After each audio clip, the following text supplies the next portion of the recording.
Hello, എല്ലാവർക്കും നമസ്കാരം. Good morning. നമസ്കാർ. എല്ലാവരും എന്തു പറയുന്നു? സുഖമായിട്ടിരിക്കുന്നു?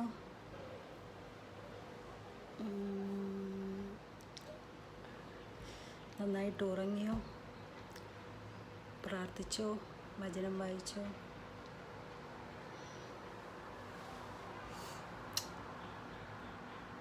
എൻ്റെ പുതിയ സബ്സ്ക്രൈബേഴ്സിന് എല്ലാവരും എന്തു പറയുന്നു?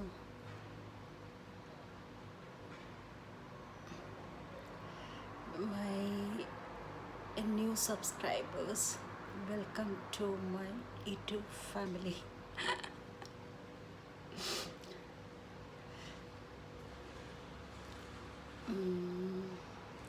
പിന്നെ 2026-നുള്ള തയ്യാറെടുപ്പൊക്കെ എങ്ങനെയാണ് നടക്കുന്നത്? Depends upon your body. നന്നായിട്ട് ഭക്ഷിക്കുക. ഓരോരുത്തരുടെയും ഓരോ ശരീരം അനുസരിച്ചിട്ടാണ്. കഴിക്കുന്നവർക്ക് നന്നായിട്ട് കഴിക്കാം, കുറച്ച് കഴിക്കുന്നവർക്ക് കുറച്ച് കഴിക്കാം, ഭക്ഷണം വേണ്ടാത്തവർക്ക് അങ്ങനെ ഇരിക്കാം, ഫാസ്റ്റിംഗ് എടുക്കാം, എന്ത് വേണമെങ്കിലും ചെയ്യാം. ഓക്കെ, നമ്മൾ 2025-നെ ദൈവം നമുക്ക് എത്രയോ നന്മകൾ ചെയ്തു. 2025-ൽ ദൈവം നമ്മളെ കാത്തു സൂക്ഷിച്ചു, നമ്മളെ ജീവനോടെ ഈ ഭൂമിയിൽ നിർത്തി. നമ്മുടെ കുഞ്ഞുങ്ങളെയൊക്കെ നല്ല വിദ്യാഭ്യാസം, നമുക്ക് ഭക്ഷിക്കുവാൻ ഭക്ഷണവും കഴിക്കുവാൻ, നമുക്ക് ഉടുപ്പാൻ ആഹാരവും ഉടുക്കുവാൻ നമുക്ക് വസ്ത്രമൊക്കെ നൽകി. എല്ലാ തരത്തിലും ദൈവം നമ്മളെ സംരക്ഷിച്ചു. അതിനായി നമ്മൾ നന്ദിയോടെ ഈ 2025-ൽ ദൈവത്തിന് കുറച്ച് കൂടുതൽ നന്നായിട്ട് ദൈവമായിട്ട് പ്രാർത്ഥിക്കുക. അപ്പം ഈ കുറച്ച് ദിവസങ്ങളല്ലേ ഉള്ളൂ നമുക്ക് 2026 വരാൻ. അപ്പം നന്നായിട്ട് പ്രാർത്ഥിക്കുക. ഓരോരുത്തരും ഓരോ രീതിയിലും ഉണ്ടല്ലോ. ക്രിസ്ത്യൻസ് ആണെങ്കിൽ പല വിധത്തിൽ, അങ്ങനെ പല പല ആൾക്കാർ എല്ലാവരും പ്രാർത്ഥിക്കുക.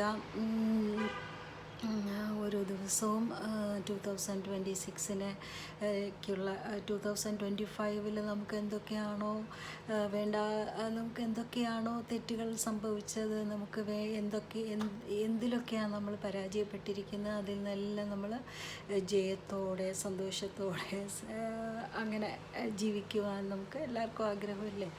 അപ്പം അങ്ങനെ ജീവിക്കുവാൻ സർവേശ്വരൻ എല്ലാവർക്കും കൃപയും ശക്തിയും അതിൻ്റെ ബ്ലെസ്സിങ്ങും നൽകട്ടെ. അപ്പോൾ എല്ലാവരും നന്നായിട്ട് വെള്ളം കുടിക്കുക, കഴിക്കാത്തവർ കഴിക്കാതിരിക്കുക, കഴിക്കുന്നവർ കഴിക്കുക, ഒത്തിരി കഴിക്കുന്നവർ ഒത്തിരി കഴിക്കുക, കുറച്ച് കഴിക്കുന്നവർ കുറച്ച് കഴിക്കുക, നല്ലതായിട്ട് എക്സസൈസ് ചെയ്യുക, സന്തോഷത്തോടെ ഇരിക്കുക, ജോലികളൊക്കെ ചെയ്ത് തീർക്കുക. അപ്പോൾ എല്ലാവർക്കും ഒരു ശുഭദിനം ആശംസിക്കുന്നു. Bye.